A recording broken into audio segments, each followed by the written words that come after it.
Given the function x to the fourth minus 24x cubed plus 211x squared minus 824x plus 1260, and we want to find all the roots.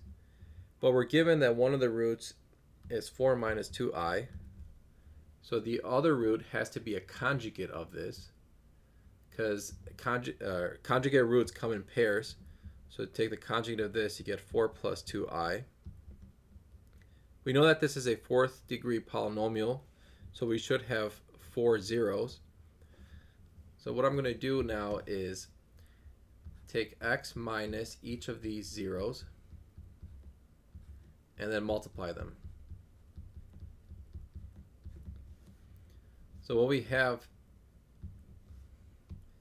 is x minus 4 plus 2i, and then x minus 4 minus 2i. So I can think of it like factoring, bring it together, the x minus 4s here and the x minus 4s.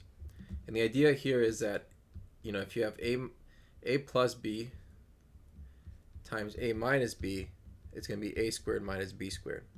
And so a will be x minus 4, and then b is going to be 2i. Okay, so a squared will just be x minus 4 quantity squared minus, and then b squared is just 2i squared. So that's x minus 4 quantity squared, and that's going to be plus 4. So we can simplify this and get x squared minus 8x plus 16, but then plus 16 plus 4 is going to give us 20. So what we just found is that x squared minus 8x plus 20 goes into this polynomial. I want to find the other two zeros, so I'm going to do long division.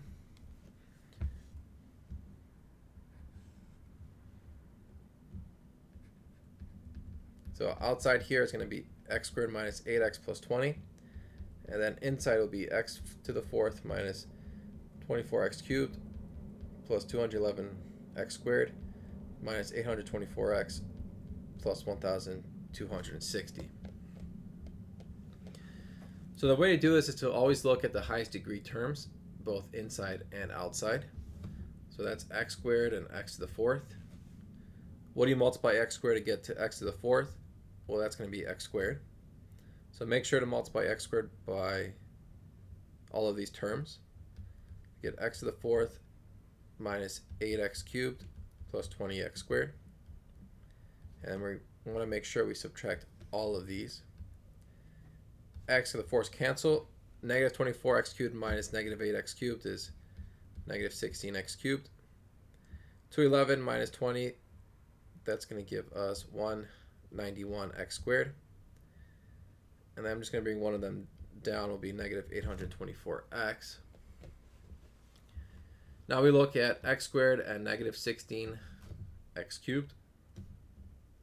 So there we just need to multiply by negative 16x. And then we have negative 16x times negative 8x. That is positive 128x squared. And minus 320x. The x cubes are going to cancel. 191 minus 128. See, that's 63x squared. And then negative 824 minus negative 320 be negative 504. So now we need to do this one more time. And we have x squared and 63x squared. So here we have to add 63. And I forgot, we also need to drop down the 1260. Okay, so we have 63x squared, then 63 times 8. So it's 480 plus 24. It's 504. And then 63 times 20. That's 1260. So when we subtract these, we get 0. Okay, so this means that x squared minus 16x plus 63 is a factor as well. And so we can factor out x squared minus 16x plus 63, as x minus 7, x minus 9.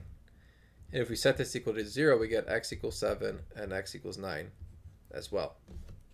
So to put it all together, 4 minus 2i, 4 plus 2i, 7, and 9 are our answers. Now I want to show you a little shortcut. So obviously we were given the 4 minus 2i, and the 4 plus 2i was a conjugate. So there's actually an easier way to find 7 and 9. So let's discuss that trick. So for this, we're going to use what's called Vieta's formula.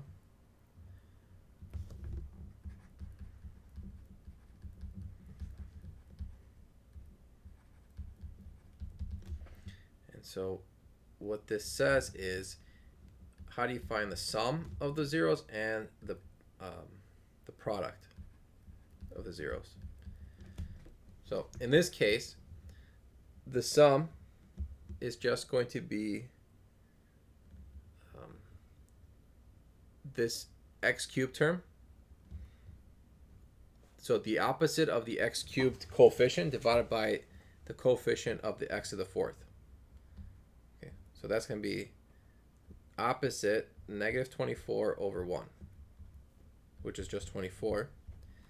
And then the product is going to be negative 1 to the nth power, but n here is 4. This is a fourth degree polynomial. And then you're going to take this constant term and then divide it by the coefficient of x to the fourth. So this will be just 1,260. So in the beginning we had 4 minus 2i and 4 plus 2i. The sum of that is 8. The product is 20. Okay. So I'm going to call the other two roots x and y. That means that 4 minus 2i, 4 plus 2i, plus x plus y has to equal 24 from Vieta's formula. And then we said that the sum of these two roots is going to be 8. Subtract that over, we get x plus y is 16. And then the product, so if we multiply 4 minus 2i, 4 plus 2i, x and y, we should get 1,260. And then we said the product of 4 minus 2i, 4 plus 2i is 20. Divide that over, we get x times y is 63. And if I rewrite 63 as 9 times 7, we see that 9 plus 7 is 16, and then 9 times 7 is 63. So the other roots have to be 9 and 7.